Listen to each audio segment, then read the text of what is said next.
Mike Tyson's dressing room. There it is. There's one of his sidekicks. They call him Crocodile. He does a lot of yapping. And here comes Jay Bright. The crowd reacting already. They see it on the big screens here. Jay Bright, his sole link to the Custom Auto days. I'm sure you'll be seeing Tommy Brooks, who came on board prior to the Botha fight. Well, in the past, a Tyson entrance, an event unto itself. How many fights did he win by virtue of his ring walk? He would strike fear in his opponents even before the first bell. But not really the case anymore.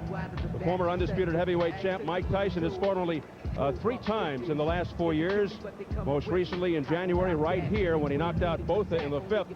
Tyson looking rusty, was behind on the scorecards before the dramatic resounding knockout. John Travolta and many of the celebrities on their feet getting ready as he gets closer.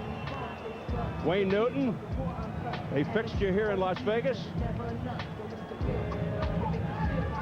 Charlie Sheen on hand. Some celebrity faces in the crowd. He always brings them out. Tommy Hearns, the hitman, on hand.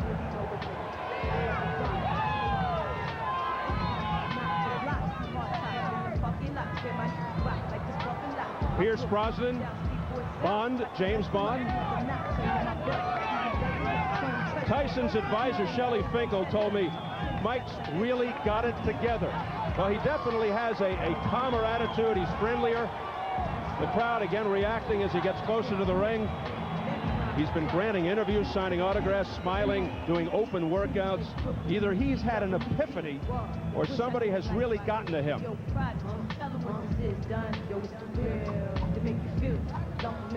Word is his hand speed and power remain intact. Timing is the question. The result, of course, of the repeated layoffs and advancing age. And now he finally makes it upstairs, going through the ropes and out of the canvas. And hearing it from the crowd.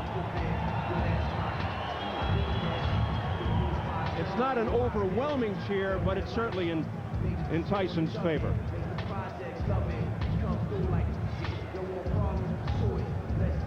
And we are set for the tail of the tape. At 34, Norris, 15 months older than Tyson, both under 6 feet, almost eye to eye. That's rare for both. At 218, Norris is 3 pounds below his heaviest ever. Tyson exactly where he was his last fight, and a slight 1-inch reach advantage. Tyson, key rules: no standing 8 count, no 3 knockdown. A fighter cannot be saved by the bell in any round. No contest before the end of the 4th. They go to the cards if an accidental headbutt occurs after the end of round 4. So here at the MGM Grand Garden in Las Vegas, Nevada, we are getting ready for the main event. Another comeback fight for Mike Tyson as he faces Orlin Norris. The official introductions from our ring announcer, the classy Jimmy Lennon Jr.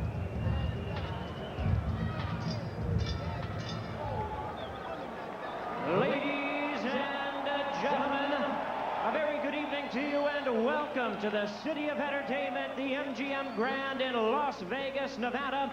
It's time for the featured bout of the evening, a heavyweight special attraction scheduled for 10 rounds of boxing and brought to you by America Presents, matchmaker Thomas Brown, in association with Showtime Championship Boxing and the MGM Grand. This featured bout coming your way is sanctioned by the Nevada State Athletic Commission. The chairman is Dr. Elias Garnham. Commissioners are Glenn Carano, Lorenzo Fertitta, Dr. Luther Mack, and Dr. James Nave. The executive director is Mark Ratner. Physicians at ringside, Dr. Flip Omansky, Dr. William Berliner, Dr. Margaret Goodman. Timekeepers at the bell, also keeping count of the knockdowns, we have James Cabin and Mike Lachella. Introducing to you our 3 judges scoring this bout from ringside, all 3 from Las Vegas: Art Lurie, Dave Moretti, and Dalby Shirley. Introducing the 3rd man of the ring, a referee in charge. He'll be giving instructions after the introductions, Richard Steele. All right, fans, here we go. The time has come for our main event of the evening. And now, ladies and gentlemen in attendance and boxing fans joining us around the world, live from the MGM Grand in Las Vegas, Nevada, it's showtime!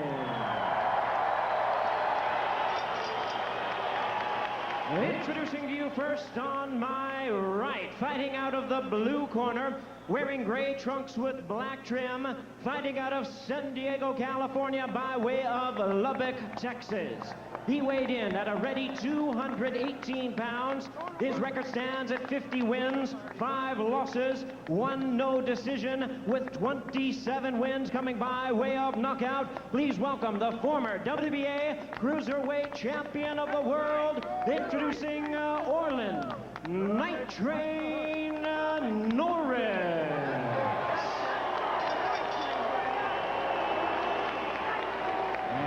Presenting his opponent across the ring on my left, ready to fight out of the red corner, entering the ring wearing his traditional black trunks and hailing from Catskill, New York.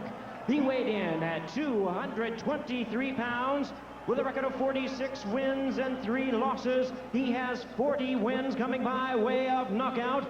Here is the youngest man ever to win the heavyweight title. Please welcome the explosive 2-time heavyweight champion of the world, introducing the one and only Mike Tyson.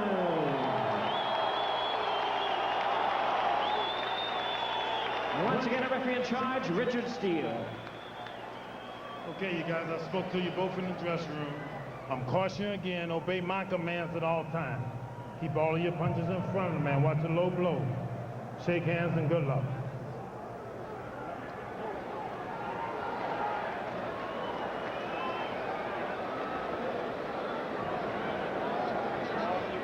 Mike Tyson should look sharper tonight. Look for him to be the aggressor. I think he'll go after the defensive-minded Orlin Norris, but the feeling is Norris will look to survive by grabbing and holding, and he'll try to box. But Norris's trainer, Abel Sanchez, says when it really gets tough in there, Tyson won't be moving and throwing combinations. He'll revert to what he does best, throwing bombs. We'll see.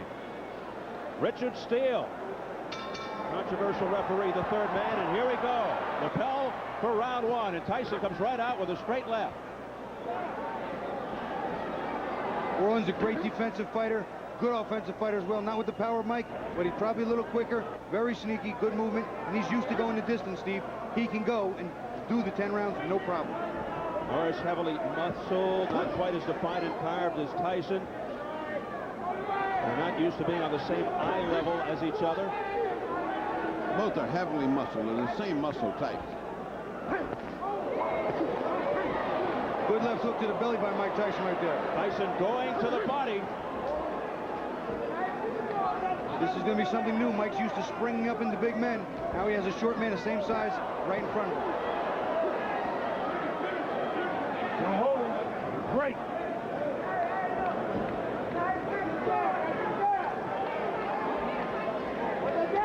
Notice right there, Orlin Norris also grabbed Mike's left arm right inside and walked him counterclockwise away from that left hook. At least Mike is trying to jab more than he did in the other fights. They've trained him to start to come in with a jab. Well, he's coming in with a jab. And Norris boxing, throwing the jab, and Keep the punches in front. Tyson holds. Norris very cool. He's not at all upset. He's just boxing like he always does. Not at all intimidated by the moment. Not at all. Heavy right hands, a series of rights to the head and body by Mike Tyson, getting a roar from the crowd. Here's that jab of Norris again. Orlin still hasn't stopped and picked his spot. He's looking for the spot to get that pound of flesh. He's got to hit Mike and sting on a little so he can get some respect. Then he can implement his game plan much easier. Norris's best weapon, the double left hook. There's a straight left hand there by Mike Tyson, and then he follows it up with a combination and a right uppercut. Orlin's very hard to hit clean. Keeps his hands high and tight, rolls, uses his shoulders to roll with the punches and block them. If Mike is not in condition to go good 10 rounds at a good pace, could be interesting after we get past 5 and 6. Orlin's one of these kind of guys that's fought everybody. He's not intimidated at all. I mean, he's doing this just like if he's fighting anybody else for the championship. I don't know what I see in Tyson yet. He's coming in with a jab.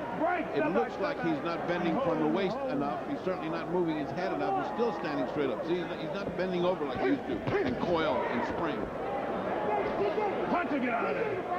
Great, step back to me. Norris, a consummate defensive fighter, good boxer, counter puncher. Oh, man. Don't tell me we're starting that. Getting cautioned by Richard Steele as we head for the bell. That was a punch while they were talking. Oh, and he hits him after the bell, and Norris goes down, and here we go again. Tyson hit Norris after the bell. And let's see what Steele says. Hit after the bell. That's 2 points. Oh, really? 2 points. Deducts 2 points. Oh, really? He could have lost the whole fight. 2 points. Put that on American Express. What And difference just does like that make? that, the crowd is turned on Tyson. You got to listen up. That costs you 2 points. Listen. Need that jab. Get him looking at get your rhythm. Show him that jab. Oh, you cannot stay in front of him. When you throw a punch, you got to walk him. You got to move him. Come on, it will cost him 2 points, okay? Now, Let's listen. when you throw a punch. Oh, it's right! And once again, Richard Steele in the center of a hurricane. Mike Marley in the background. Norris's advisor is screaming at the top of his lungs. It's a disqualification because he hit him after the bell, and I clean it up for you. I'd like to see that again because it almost looked to me like if it was at the same time as him saying break and the punch going. Time now. Well, Now this is politics now. the bell is rung for round 2, but nothing's happening. Norris in the corner shaking up. They're Abel checking Sanchez right saves leg. his knee.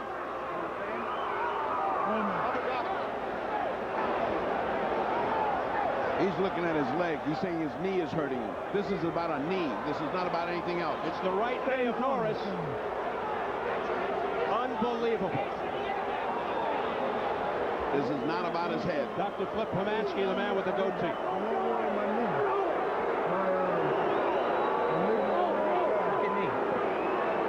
So you're right there, it's your knee, and you can't continue? That's it. His knee. He can't continue. His head, and he cannot continue. Oh, man. Can't make him continue. You know what? I This can't reminds make me. him continue. Now he goes over to the executive director of the Nevada Athletic Commission, Mark Ratner.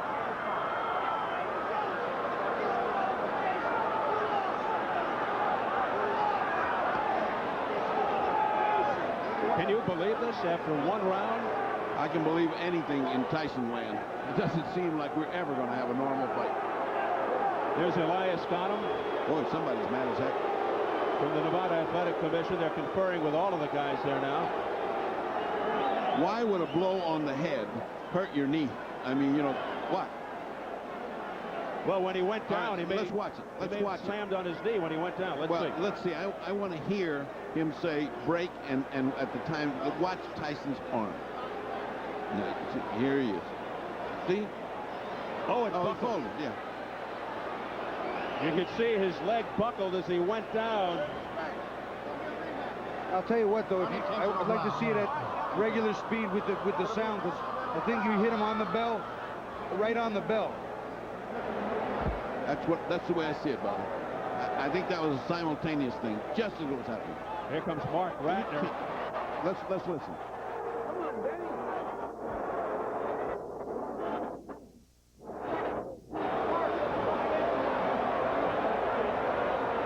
Now there's a lot of scurrying in the ring.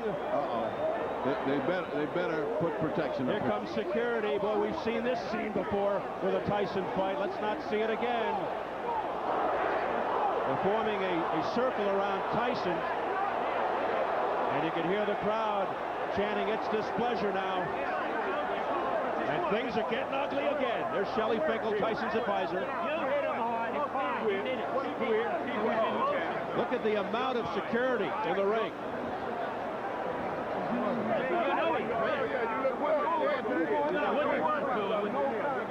You were fine. You're good. This is fine. Well, everybody seems to be in the dark. Well, I've never seen anything stop because of a knee injury. Have you? I haven't. Nope. And I've been in it for 40 years. Well, we're dispatching the fight doctor into the ring. Maybe he can lend some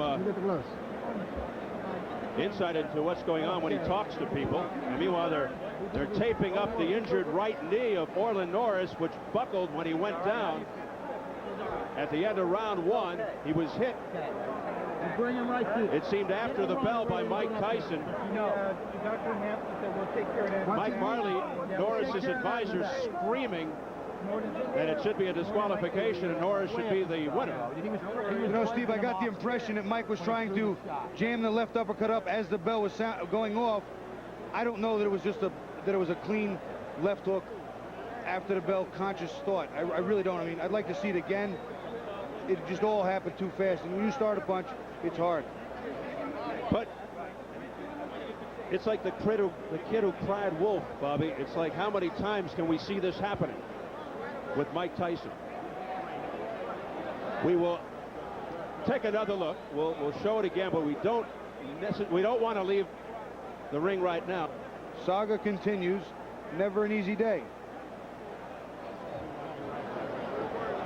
We want to stay right with this picture because anything can happen. But we will definitely show you a replay of the end of the first round. Again, I'm sure you'll see it several times again before this thing is over. So once again, Mike Tyson and controversy come together. Wish I could hear what Shelley Finkel was just saying. He wasn't supposed to. Well, let's find out what's going on. We'll get Jimmy Lennon Jr. up there in the ring to make an announcement. Take it, Jimmy. Ladies and gentlemen, your attention, please. This bout has been stopped after round number 1 due to an accidental foul which occurred after the bell rang. This bout is officially ruled at this time a no contest.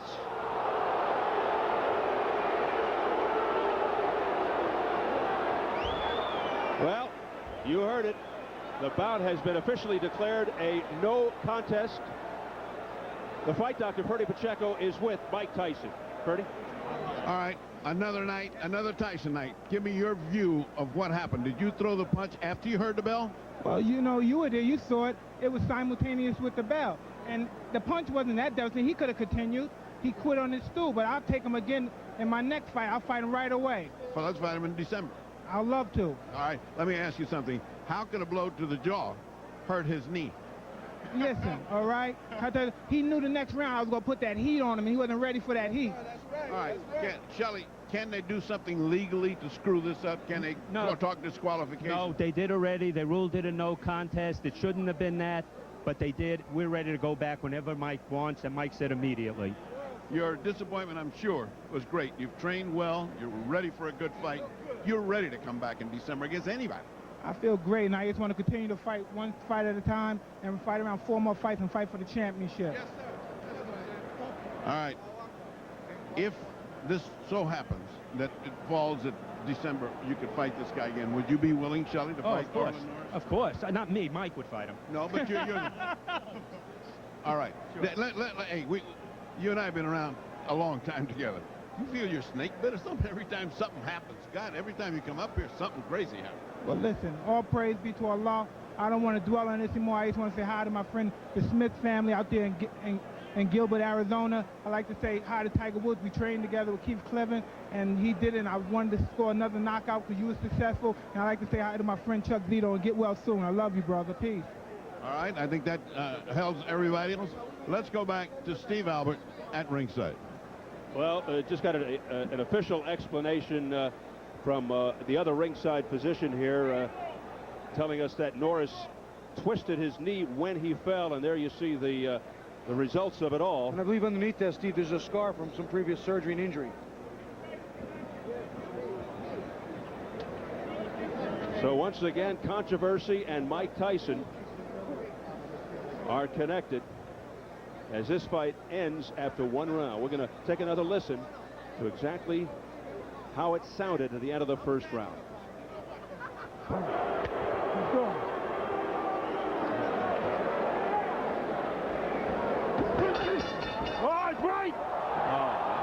He definitely hit him after the bell. He definitely hit him after the bell. I don't know if he heard it. I don't know what registered. It was definitely after the bell. It wasn't long after the bell, but it was after the bell. We've got to find out if Mike Tyson heard that bell.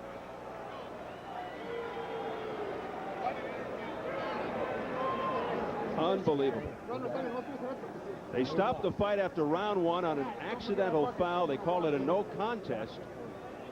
This thing goes 3 minutes and it's over. And there's a lot of befuddled people here. Purdy's up there with Orlin Norris now. Purdy? How do you feel ending this thing in this bizarre fashion? I mean, I didn't want it to end like this. I mean, I was doing what I needed to do in the fight. You know, he hit me clearly after the bell rung. You know, Did you hear the bell and then the blow? Oh, I heard the bell, and I was about ready to take a step back to advance toward him. You know, but I still was watching him. But you know, he threw an uppercut. Rich still stuck his arm in, and then come another uppercut that he caught me with. You know. But he definitely caught you with one. Oh yeah, he hit me pretty square with it. You know, I mean, knocked me down. What do you think happened to your knee? Why did it give away like that? Well, I mean, like I said, I was the bell that rang. I knew that rang. I was in a position where I was on my way back, where I was just going to spin and go back. You know, but he threw the uppercut. You know, boom, boom. You know, and I was just in the wrong position. We've just finished interviewing. He says he wants to have you back as soon as possible. Is December too early for you? Well, you know, I don't know. I have to see, you know, what's wrong with my knee, you know. But you mean we're going to put you on injured reserve like the football team? I don't want it to be like that, because this is not football, you know. You think it can recover? Have you ever had any injury to that knee? Let's start there. Yeah, you know, yeah. This is a knee that's given you problems before. Well, you know, I heard it once before, you know, but it's never given me problems. Have you ever got it operated on? Yes. You had an operation on the knee, and this is the one that went? Yeah, well, it didn't go because of anything. It went because the way when I went down, the way my leg was contorted. That's what happened to me. Otherwise, there was nothing wrong with my knee. You know, my knee was fine. It's been fine for, you know, probably 8 years. You know, but it was just the way that I was stepping away from the action and got caught with a shot. You think you're just part of the Tyson curse? Then no matter what he does, it ends up strange.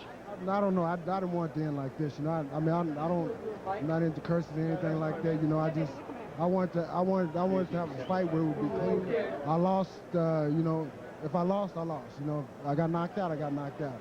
But not by getting hit, you know, at the end of the day. Was the fight going the way you thought it was going? Were you satisfied with the first round? Were you? Oh yeah, I felt like I was winning the first round. You know, I felt his power. You know, and you know, I knew what I had to do. You know, from that point on, you know, that was just the beginning of my whole strategy. You know, to boxing. You know, and feel his power. You know, and you know, I had got past that round.